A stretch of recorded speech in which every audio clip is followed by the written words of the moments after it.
After what feels like an entire lifetime waiting for news on this update, it's finally been confirmed that the Assassin's Creed Netflix series has been greenlit by Netflix. So today I basically want to run through the article that Ubisoft posted, confirming this news and sharing more information about it, and basically just going through and sharing my thoughts on whether I think this is a good sign or a bad sign, and what I think this Assassin's Creed Netflix series is going to give us. So it says here that Netflix has officially greenlit the live-action Assassin's Creed series with Emmy nominees Roberto Patino and David Wiener. These two people have a huge and impressive CV. Roberto Patino seems to have worked on Westworld and Sons of Anarchy. I personally love Westworld, and something that I really like about this series that I hope he brings into Assassin's Creed is how he shows a very realistic portrayal of a historical setting and keeps it extremely dark and graphic and kind of adult, not necessarily in a gooner kind of way, but just adult in terms of like the subject matter that he covers and explores. Something that Westworld does that I think works beautifully for Assassin's Creed is how it blends science fiction with historical settings. For those who don't know, Westworld is a TV show about an advanced society that has created robots and put them in this kind of recreation of the Wild West in some sort of theme park environment that people can go in and basically just take advantage of these robots and live out their wildest fantasies without harming any humans, because all they're doing is shooting and sleeping with robots. From that perspective, Westworld is kind of a perfect test for what Assassin's Creed could be, because it's a modern day story with science fiction elements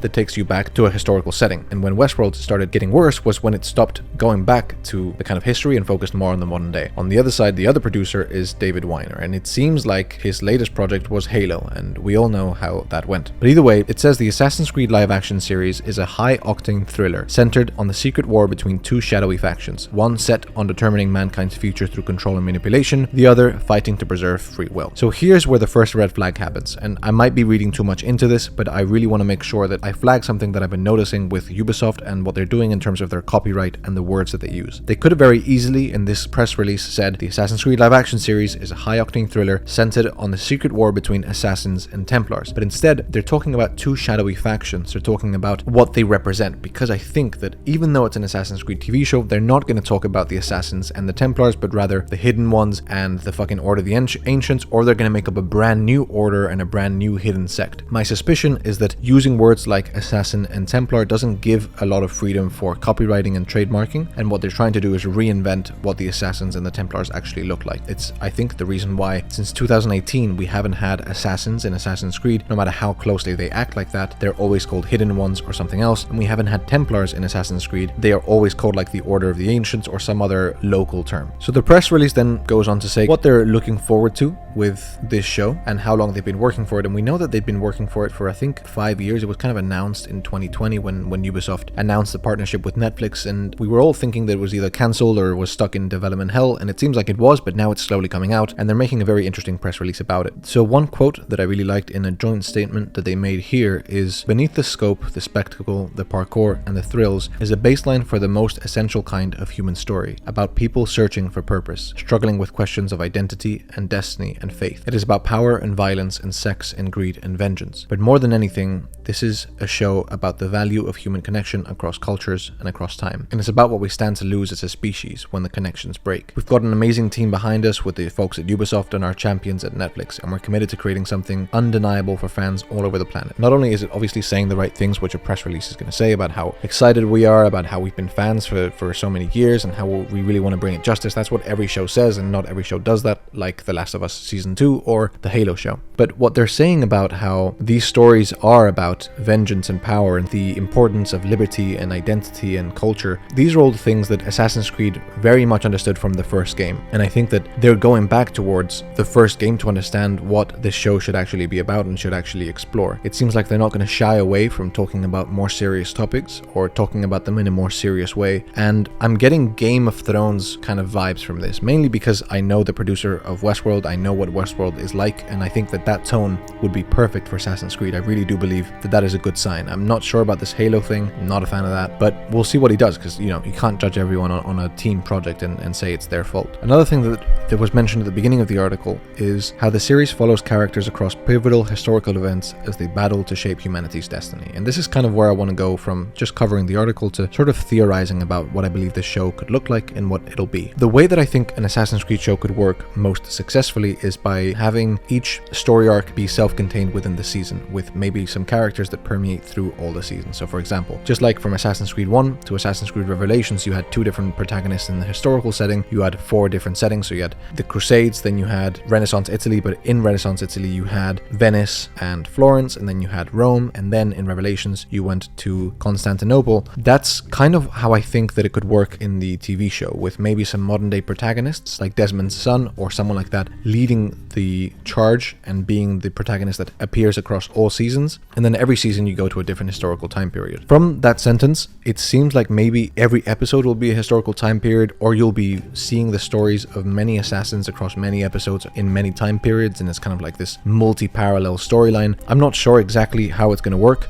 My preference would be one historical protagonist, one season, with an overarching modern day protagonist through all of them, but it could work in many different ways. So what are the things that I'm most worried about and most excited about with this TV show? The thing that I'm most worried about is that it misunderstands what Assassin's Creed is, or it sacrifices its identity to target new fans. I'm not afraid of the first season of the Assassin's Creed show having to do a lot of exposition work and a lot of introductory work, because at the end of the day, if you're, as a company, making a TV show based on your game, you're doing it to introduce things to a new audience and start them from scratch. So they're not going to just pick up assuming that everyone watching the show is going to know everything about Assassin's Creed. So they might have to dumb things down, change the lore a bit, retcon things. It makes sense and it's not the end of the world. However, I do fear that A, they might just completely misunderstand what Assassin's Creed is, or take more inspiration from the latest installments rather than the initial ones. And another thing that I'm really worried about is them retracing or remaking stories we've already had. If they're going to make an Assassin's Creed TV show, I'd rather they choose a new protagonist, a new time period, a new story to tell with new stakes and new characters, rather than saying, oh, let's make a live action version of Assassin's Creed 2 in this season. Because that obviously involves not only doing justice to the game in terms of the voice actor that plays Ezio, the actor that plays Ezio, and the entire world, but also making sure that you don't change their story. A lot of the TV shows that retrace things that have happened already, for example, the Last of Us TV show that just recreates the first game, changes a few things about the game. It changes where the characters are, what they do, or how some things end, and even though they're minor changes, it stands to piss a lot of fans off and be very badly received. I think this is a quote from George R.R. Martin, but I think he said, when an artist takes an existing IP or an existing story and says they want to add their own twist to it or their own voice to it, they almost exclusively always make it worse, not better. So if there's already a story that exists that is perfect, like Assassin's Creed 2, I don't really think it's necessary to transport it to a new medium and tell the story again with a new perspective. So I hope that if they're going to make this TV show, they make it choosing a new historical setting and a new assassin protagonist. But what are the things that I'm actually looking forward to? The fact that it's even getting a TV show, I think, is huge, because for Assassin's Creed to develop and evolve and thrive, it has to explore new mediums, new creatives that add new voices, and explore new things. So I'm not saying that if this TV show has to happen, it has to happen in the most faithful way to the hardcore fans, or that it can never explore or experiment with what it's trying to do. I think that giving Assassin's Creed a new medium that's not a movie, because I don't think that works, and we know that they tried it and it didn't work, and maybe not having to create a game that has to justify 65 hours of gameplay and microtransactions and